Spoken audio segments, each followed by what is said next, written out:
Russia की एक सत्य घटना है। एक चोर थे जो हर घर में जाकर चुराते थे।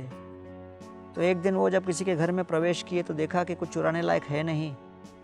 उस समय उनके मन में विचार आया कि जाते जाते कुछ तो चुरा के ले जाऊं। उनकी दृष्टि पड़ी खिड़की के पास रखे हुए एक टेबल पर।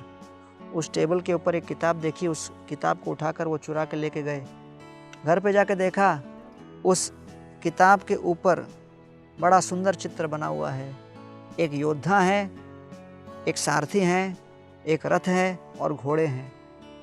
वो वास्तव में दृश्य था अर्जुन, कृष्ण और रथ का, जो कि श्रील प्रभुपाद के द्वारा लिखित भगवद गीता यथारूप ग्रंथ थी। उस ग्रंथ के कवर को देखकर उनको लगा कि शायद इस ग्रंथ के अंदर ये रहस्य दिया होगा कि कैसे हम चोरी डकैती ज़्यादा अच्छा कर पाएंगे और अस्त्र शस्त्रों का प्रयोग कर पाएंगे।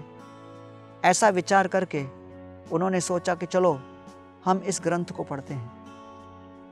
बहुत गहरे रूप से उस ग्रंथ को पढ़ने लगे तो मालूम पड़ा कि वास्तव में यह ग्रंथ तो तत्वज्ञान से भरा हुआ है। ग्रंथ को पढ़ते पढ़ते समझ गए कि वास्तव में मुझे लगता था मैं चोर हूँ, लेकिन जगत में हर व्यक्ति जो भगवान के भोक्तापन को स्वीकार नहीं करता वही चोर है।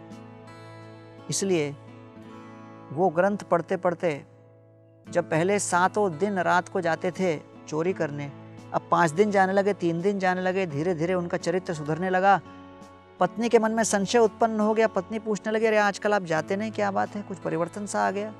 तो कहने लगे, हाँ भाई, ये गीता पढ़ने के बाद मुझे लगा कि मुझे अपने जीवन में कुछ परिवर्तन लाना चाहिए। दोनों पति पत्नी मंदिर के सत्संग से जुड़ गए, चरित्र परिवर्तन हो गया, अपना जीवन सुधार लिए, दूसरों के बीच गीता भागवत का वितरण करने लगे। बाहर जाते थे, किसी के घर को देखकर उनको समझ में आ जाता था कि इसको छोटा बुक देना है, बड़ा बुक देना है, अधिक मात्रा में देना है।